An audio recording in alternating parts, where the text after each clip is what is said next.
Bem-vindos a mais um programa Simples Assim, aqui da TV Câmara de Tupã. Nós vamos abrir hoje o Simples Assim desta semana com um assunto super bacana. Vamos falar sobre liberação miofascial. A liberação miofascial é a técnica que trabalha diretamente com a liberação da fáscia, onde ajuda a relaxar e alongar os músculos. Você sabe o que é fáscia? Quer saber se a realização da liberação miofascial é antes ou depois do treino? Então continue assistindo o nosso programa, que ele está cheio de novidade para você.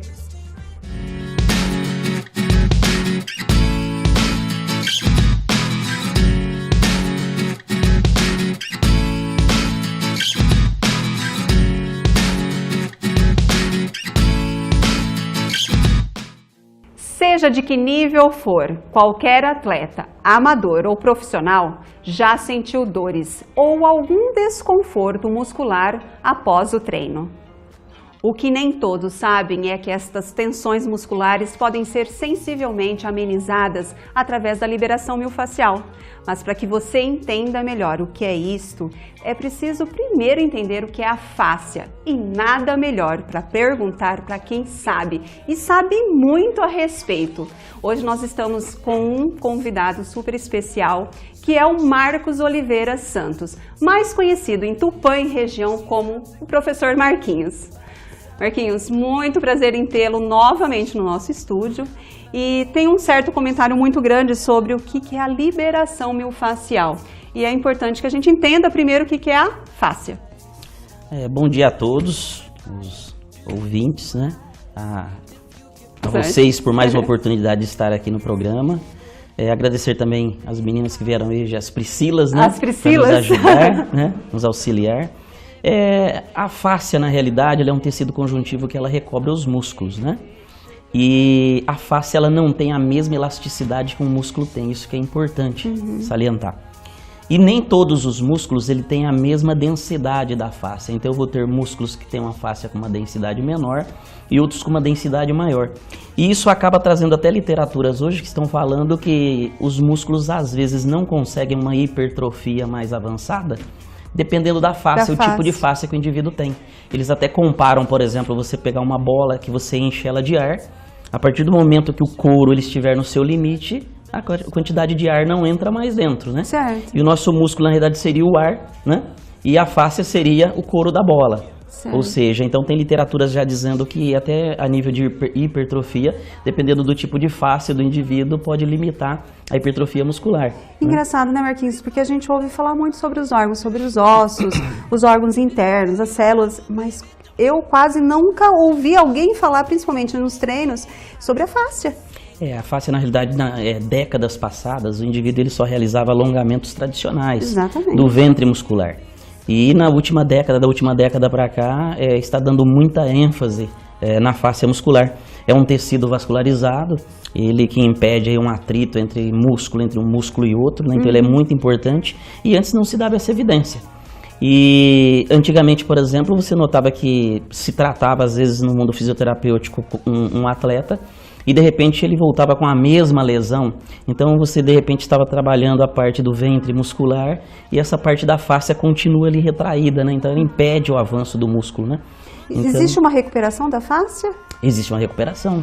Uma fáscia com problema ou devido porque geralmente a fáscia ou ela tem o mesmo problema que vai ocorrer no ventre muscular, ou ela ocorre os chamados nódulos de tensão que dá no músculo e acomete ela também, né? E esses nódulos aí eles dependem, é como eu costumo sempre falar. No mundo atlético, quando você fala em atleta, por exemplo, é diferente de você falar de um nódulo de tensão no indivíduo comum. O indivíduo comum que eu falo, nós, praticantes de academia no dia a dia, atividades corriqueiras. Um atleta, por exemplo, nele dá muito nódulos que são rápidos, são chamados agudos, né? Em que você vai recuperar esse atleta em até 48 horas. Já quando se trata, por exemplo, de um nódulo crônico, ele pode ser causado por uma contratura, por um trauma. E esses nódulos eles dão em quem é um amador ou já nos profissionais? Então, os nódulos de tensão, eles ocorrem, por exemplo, nos indivíduos, quando eu falo comum, né, seriam as pessoas não atletas, né? As pessoas não atletas que praticam atividades 2, 3, 4 vezes na semana, elas são acometidas geralmente, ou até os sedentários, principalmente sedentários, são acometidos pela má postura, principalmente. Os músculos mais acometidos aí são os romboides, que ficam na região aqui entre escápula e coluna, e o trapézio, que é essa região aqui. Aí eu costumo até nos cursos brincar, né? Que eu falo assim, olha, a cabeça de um indivíduo adulto, ela pesa cerca de 5 quilos.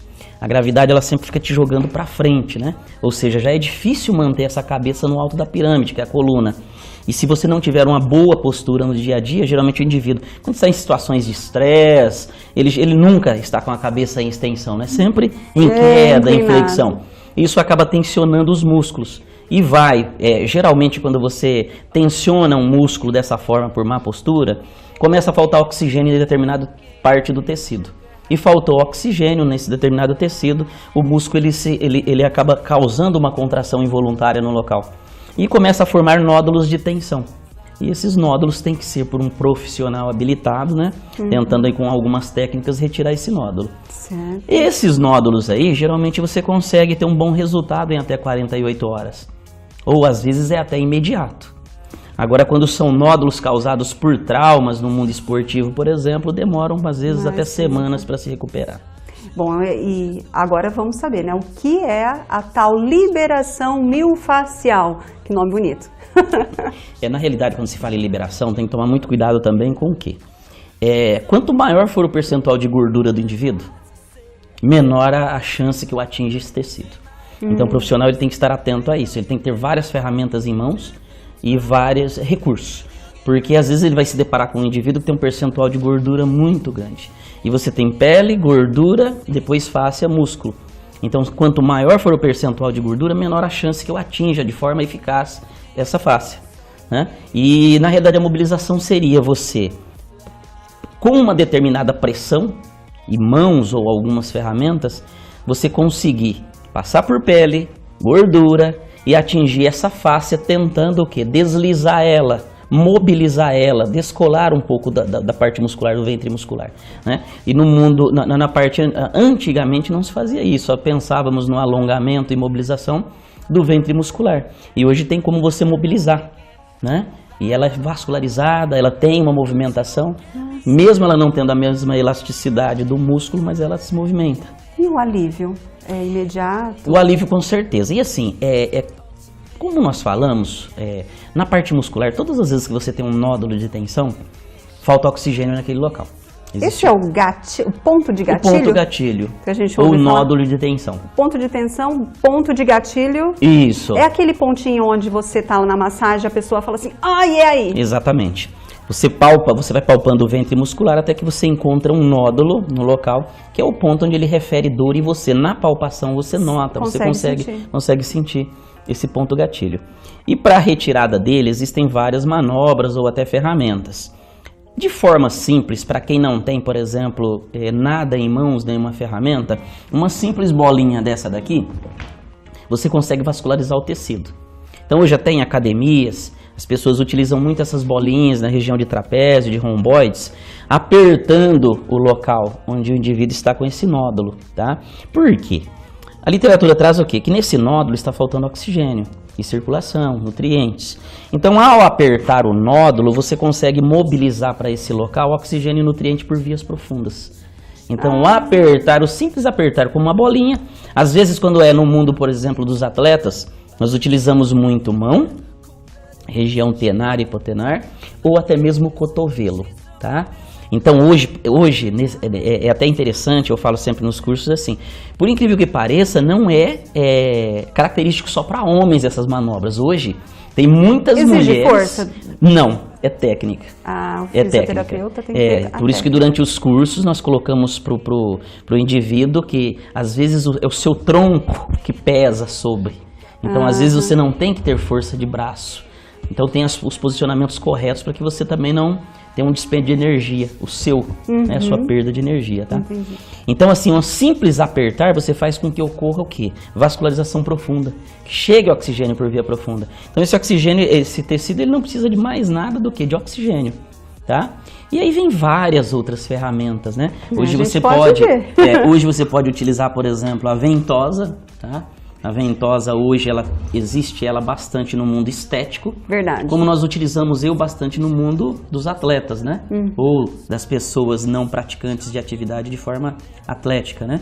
Então a ventosa, ela é fenomenal. Só um cuidado que tem que ter hoje. Ela vai acontecer vai pegar o oxigênio mais profundo. Isso. É justamente para isso a ventosa. Isso, para vascularizar por vias profundas também, tá? E ela acaba aí desintoxicando o nosso tecido. Por quê? Pelos poros, ao eliminar suor pelos poros ou até por gases ou ar, você consegue eliminar no ar pelos poros as impurezas, né? Então, durante esse processo, que é por vácuo, ela atrai o que para a superfície? O sangue ruim, tentando liberar as toxinas pelos poros da pele e ao mesmo tempo vascularizando o tecido por vias profundas. Poxa, que bacana. Tá? E ela também tem como utilizar nós vamos demonstrar na prática depois, ela por deslizamento, que é a chamada dinâmica. Então você consegue puxar o tecido do indivíduo no vácuo e aí você começa a deslizar. E aí você consegue o quê? Mobilizar a face muscular do indivíduo. Entendi. Tá? Então é uma ferramenta também perfeita. Só um cuidado, por quê? Hoje, pela facilidade em comprar essa ferramenta pela internet, tem indivíduos comprando e utilizando em casa, sem conhecimento anatômico, fisiológico. E aí já tem até relatos aí. Tudo muito fácil de se adquirir hoje. E a ventosa, ela é milenar. Só que, agora, coisa de anos atrás, poucos anos atrás, o Phelps, o nadador, ele apareceu com hematomas na pele, vários, em formato de círculo. E a ventosa quase não estava sendo utilizada assim no meio, na parte da saúde. E aí vendo aquilo, bombou. Então a ventosa voltou, mas na realidade deveria estar utilizando ela há muito tempo. Ela tem uma eficácia muito boa, tá? Ela é muito eficaz. E a partir daquele momento eles começaram a utilizar ela em grande escala. E hoje a facilidade de comprar é que preocupa, né? Porque tem pessoas comprando, e como eles viram, por exemplo, o hematoma, né? Aquela mancha roxeada na pele. Assustou. Não, o pior, que eles adoraram. Então hoje as pessoas elas gostam de deixar bem roxo, tirar fotos e tal. Eu já vi. E não é assim. Tá? Então o profissional ele tem que estar no momento, aplicando, sabendo o momento, o tempo correto de se utilizar. Tá? Onde que aquilo é bonito? Então, e as pessoas gostam, por incrível que pareça. Por incrível que pareça. E as causas, depois você vai falar de cada um, né, Marquinhos? E quais são as maiores causas dessas dores? Então, dor, de forma geral, eu costumo falar que é muito relativo, depende da sensibilidade do indivíduo, né? Agora, quando se fala em nódulo, a dor pelo nódulo, nem todos vão sentir com a mesma intensidade. Por isso que cabe ao profissional encontrar o local, se é essa dor, porque às vezes é um nódulo que ele irradia. Então, às vezes eu palpo um nódulo e a dor, além de estar nele, ela irradia ainda para determinadas regiões. Outros, ele aparece, não sente a dor, mas quando você palpa o nódulo, ele vai sentir a dor. E outros, eles já chegam com essa dor diretamente no nódulo. Então tem que haver a percepção e os testes pelo profissional da área. Tá? O mau exercício pode ocasionar? Com certeza. O indivíduo, por exemplo, quando ele realiza trabalhos de forma que não é compatível com a postura ou com excesso de cargas, ele pode ter o aparecimento de nódulos, principalmente pelo excesso de cargas, né? Porque você acaba fadigando o músculo, e a fadiga muscular é um dos motivos de levar também a nódulos de tensão, porque você fadiga. Quando você fadiga um músculo, é porque os níveis de energia dele estão lá embaixo, de oxigênio. E o nosso músculo, o nosso corpo, ele é muito impressionante. Se ele se sentir agredido por algo, nesse caso muscular, por níveis baixos de oxigênio e nutriente, ele mesmo vai levar a uma contração involuntária e acaba causando esse nódulo de tensão. Esses aí é um fator limitante, como se fosse, está no limite. Está no meu limite. A cãibra não deixa de ser ela acaba causando um nódulo de tensão, só que a recuperação ela é mais rápida. É um tipo de nódulo que dá no local, no momento da cãibra, e que você rapidamente, com alongamento, você consegue recuperar. Entendi. Parcialmente já tem aquele alívio. E aí, com o repouso e a boa alimentação, em 24 horas o indivíduo já está apto à atividade normal. O que acontece com com pessoas que treinam, que vamos supor, o agachamento, faz o agachamento num dia, no outro dia que ela não consegue malemar sentar. Esse tipo de técnica pode aliviar ou esse trabalho essa dor é resultado do treino?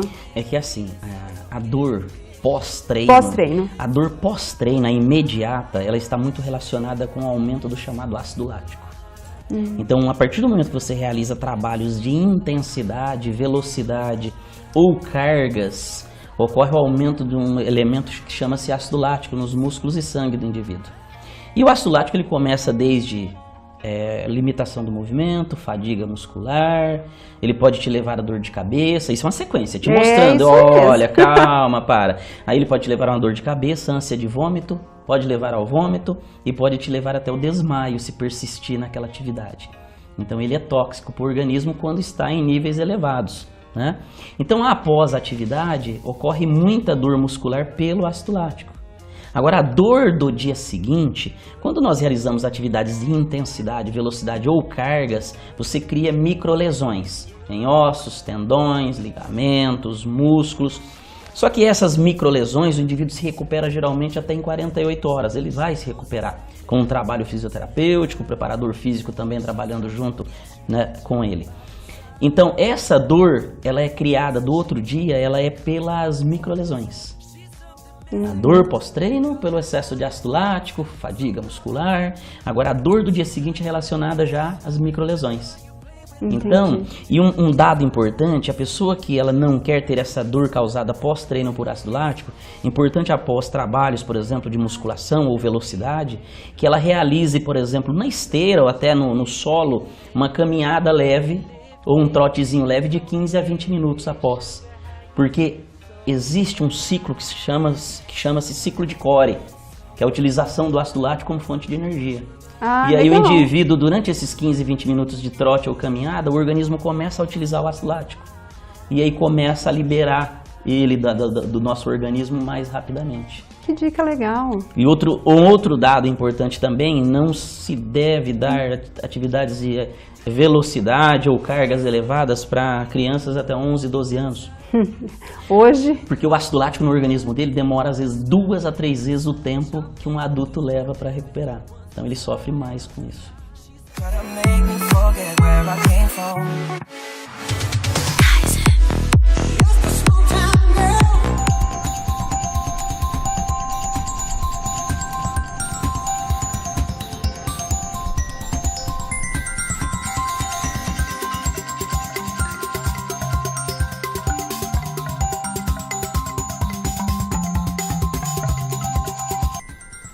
Para quem malha e sofre com as dores musculares, agora é possível melhorar tudo isso com essa técnica de liberação miofascial.